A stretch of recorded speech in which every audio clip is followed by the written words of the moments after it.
Flipping Death comes out this Tuesday, a puzzle platformer published by Zoink and a spiritual successor to Stick It to the Man. The game is available on PlayStation, Switch, Xbox One, and PC. This review is based off the PC version available through Steam, and I use the Switch Pro controller via USB. As a disclaimer, I was given a review key, thank you Zoink, but these thoughts and opinions are all of my own. No one owns my soul, yet. But my soul is on sale through Patreon. Well, no. It's not, but there are things available on Patreon such as behind the scene pictures and previews of videos, even watching videos a day early. I'm thankful for all my current Patreons. I wouldn't be able to make this content without your support. If you want to support the channel, the link is in the description below, but as always, this is completely optional. Now, let's dive into this review. One of the most notable things upon starting the game is the narrator of the loading screen. He helpfully and hilariously fills you in on what's going on and what the setup to the next chapter will entail. You start off as Penny, a plucky 20-something who knows what she wants, and what she wants is makeouts with her boyfriend and snacks, especially after being let go of her job at a funeral home due to being slightly overzealous.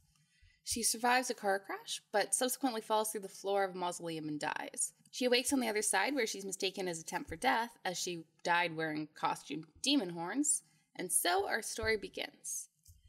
The humor in this game is wonderful. It's as though someone put Bob Burger... Which is worse, Purgatory or the smell in Tina's locker? ...and Neil Gaiman and Scribblenauts in a box and just shook it up. And I'm definitely a fan of all three. The art style was most definitely charming. Where Octopath made 2D, 3D, it felt like Flipping Death made 3D, 2D.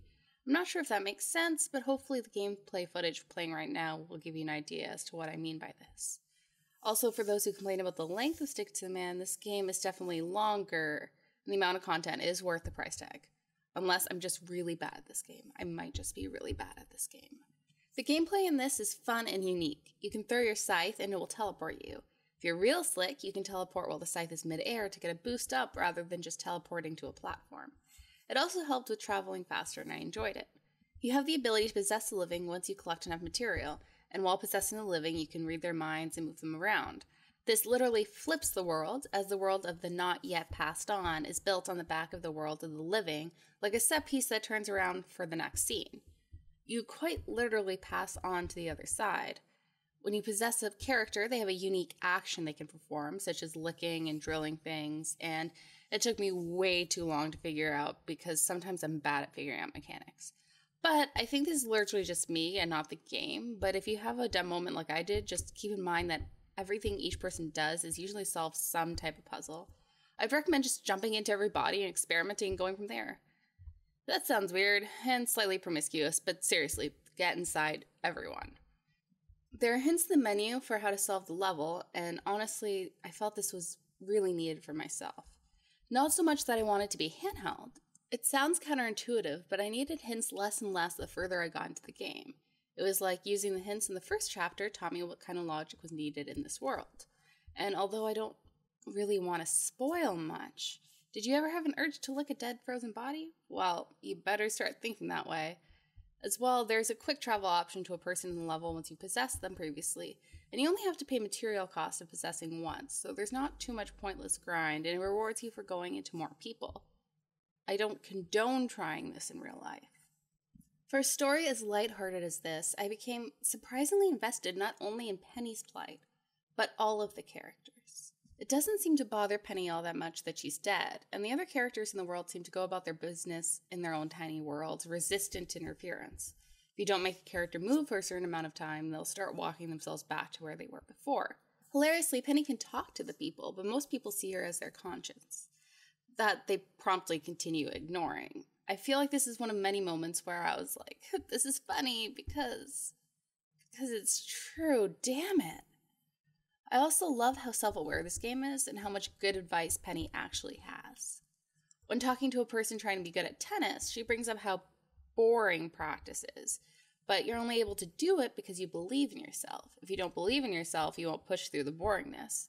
And that's actually a concept I never stopped and thought about before. At least not in those blatant terms. Also, there's little social commentary of characters explaining their actions as due to the society I grew up in, which breaks the fourth wall, but is perfectly suited in a game like this. There are a ton of hidden gems, like this one, and I think it's important that you encounter them as I did. The heart of this game shines through in its writing, and honestly, writing is so important regardless of how serious a game is, especially for replayability. By the end of the game, I was super invested in all of the characters, and the final level was a huge payoff for this. I asked myself, does it have a consistent tone? Is it realistic to its universe? Does it take me out of the game unintentionally? Does it make me smile, or does it make me think? And I can confidently say that Flipping Death passes these questions. Furthermore, I really enjoyed the voice acting in this game. I'm a little picky when it comes to this, especially since I do voice work in my free time, but it definitely made me smile and immersed me in the story. That being said, I found that some lines replay more than I'd like. Although I liked the added touch of the lines continuing in the background as the characters are living their own life and ignoring you, I also really don't care how good this guy is at eating ice cream. In fact, I think I'm better at eating ice cream. I kind of want to challenge him now. Seriously. Sometimes the quirky writing is a little much, but I also found in those moments that was usually me just being a cantankerous old lady. I love that objects in the world are movable, but I knocked over this trash can and it was a right pain in the ass trying to move the waterproof chainsaws past it, especially since there's no crow in this level to move the trash can. I also came across this glitch. I don't know if I solved this the wrong way and you weren't supposed to push the coma lady with the borderline sexual assaulting Pokemon, but it caused some fun things to happen. But this is the only glitch I ever found, and to be fair, I thought it was hilarious, so I kept doing it. The only thing that bothered me at times were subtitles being delayed with voice-acted lines at certain points and some spelling and typo errors in the actual subtitles. Absolutely, this lighthearted romp filled with morbidity and self-awareness was a great palate cleanser, especially after the dark subject of Octopath and its ending. It felt really refreshing sitting back and just having fun with the game. Now, if you're into super challenging platformers, this isn't really the game for you. But if you like puzzle solving in the vein of Scribblenauts, hilarious writing, and visuals that are just a joy to look at, then this game is for you. And I suppose I have to give this game a score. I would give it a 78, a solid B+ according to some grading scales, and the grading scale I'm choosing to use here. I have an urge to go back and play more. It is lighthearted and fun and tries new things, and I think it succeeds at what it does. I'm going to try streaming this as soon as the video goes up, so if you watch this, see if I'm still streaming. I hope you liked the review, and thanks again to Zoink and Alexandra for giving me the opportunity to give me a first look at this. Thanks for watching!